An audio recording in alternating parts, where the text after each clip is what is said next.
In today's fast-paced world of technology, it seems like everything we once knew is now obsolete.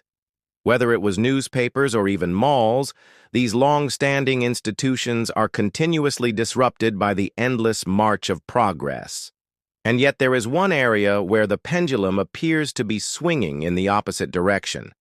In a surprising twist, the humble office is making a remarkable comeback in the face of remote work. That's right. Despite the best efforts of tech giants and remote work advocates, the office is not going anywhere, at least not anytime soon. And for some companies, it's already made a full-fledged comeback. Why is this happening? Is the hybrid model dying so soon, or is there something more to this story? If you want to know what's behind the office comeback and what it means for the future of work, then keep watching. Zoom fatigue. You may remember the early days of the pandemic when all of us were working from home. Back then, almost every company had shifted to remote work, and we were told that this would be the new normal. However, as time passed, it became clear that there were some major downsides to remote work. One of the most significant issues was Zoom fatigue.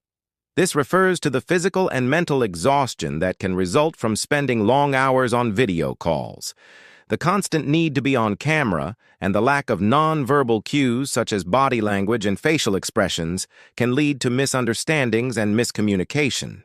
And with no end in sight to the pandemic, people began to suffer from Zoom fatigue. This problem has been exacerbated by the fact that many companies have adopted a hybrid model of work, where employees are expected to spend part of their time in the office and part of their time working remotely. As a result, employees often find themselves spending more time on video calls than ever before. This can make it difficult to maintain productivity levels and can also take a toll on mental health. But it wasn't just Zoom fatigue. There were other problems as well. A lack of social interaction.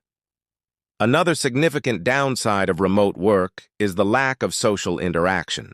For many people, going to work is not only about the work itself, but also about the opportunity to socialize and connect with others. When employees are forced to work from home, they often feel isolated and disconnected from their colleagues. This can lead to feelings of loneliness and can also make it difficult to build relationships and trust.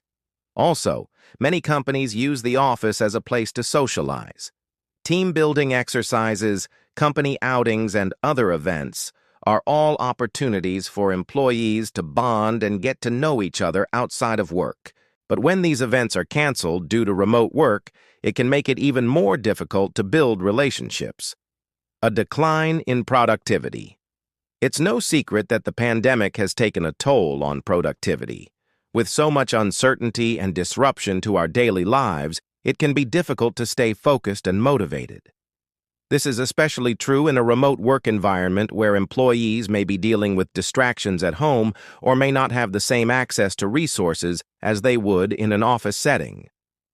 A study conducted by the University of Chicago Booth School of Business found that remote workers were less productive than their in-office counterparts. The study, which was based on data from a large tech firm, found that remote workers were less productive across a wide range of tasks, including coding, writing, and sales. According to the researchers, the decline in productivity is likely due to a number of factors, including distractions at home, limited access to resources, and a lack of accountability. Brain drain. Another issue that companies have faced as a result of remote work is brain drain. This refers to the loss of employees due to retirement, resignation, or other factors. Companies often lose valuable knowledge and expertise when employees leave. This can be a major setback for companies that are already struggling to retain employees. Brain drain can also occur when employees become disengaged or less productive. This can happen when employees feel isolated, disconnected, or simply bored with their work. Remote work can exacerbate these issues, leading to increased rates of brain drain. These are just a few of the many challenges that companies have faced during the pandemic.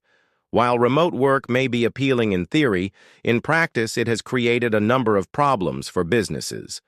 And it's this reality that's contributing to the office comeback. The rise of the hybrid model. So how did we go from everyone is leaving the office to the office is making a comeback? The answer lies in the hybrid model. The hybrid model of work is exactly what it sounds like. It is a combination of remote work and in-person work.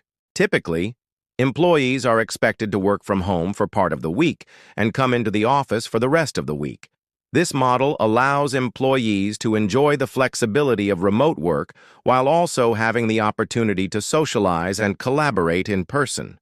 Companies have been adopting the hybrid model at a rapid clip. In fact, a recent survey found that 87% of companies are planning to adopt a hybrid model in the near future. The appeal of this model is obvious. It allows companies to save money on office space while still providing employees with the opportunity to work remotely. It also gives employees the flexibility they desire while still allowing them to connect with their colleagues. And the numbers back up the popularity of this model. 83% of workers say they would choose a hybrid work schedule if given the choice. Apple leads the way. Apple is one of the first major companies to announce a return to the office. In April, CEO Tim Cook sent a memo to employees stating that all corporate staff must be in the office for at least 3 days a week. Apple has also implemented a number of policies to encourage employees to return to the office, such as a no meetings policy on Mondays and Fridays. In addition, Apple has also begun to offer incentives for employees who return to the office. The company has said that it will provide employees with free meals if they return to the office 3 days a week. Tesla follows suit. Tesla followed Apple's lead and announced that its employees must return to the office at all times. In an email to staff, CEO Elon Musk stated that anyone who doesn't want to work at least 40 hours in the office per week need not bother coming to work at all. This announcement came as a shock to many Tesla employees, as the company had been very lenient with remote work up until this point. Many employees were given the option to work from home permanently. However, it seems that this is no longer an option. Other companies return to the office. Following in the footsteps of Apple and Tesla, a number of other companies have announced that their employees must return to the office. Goldman Sachs, for example, has mandated that all employees must return to the office by June. Morgan Stanley has also called its employees back to the office, citing a need for employees to be more visible. Other companies, such as Netflix, Sony, and Disney, have also announced plans to bring back their employees to the office. What does this mean for you? If you are currently working remotely, whether by choice or by circumstance, the news that companies are returning to the office may come as a bit of a shock. However, it is important to remember that not all companies are doing this, and there are still plenty of opportunities to find remote work. Nonetheless, it is worth noting that the trend is slowly shifting back towards in-person work. This means that if you do want to continue working remotely, you may need to be more proactive in your job search. Conclusion. To conclude, the office comeback is a significant shift away from the work-from-home culture that has dominated the past few years. While the future of work will likely continue to evolve, one thing is certain: the office is here to stay. For companies, adopting a hybrid model allows for greater flexibility and autonomy for employees while still maintaining a strong company culture.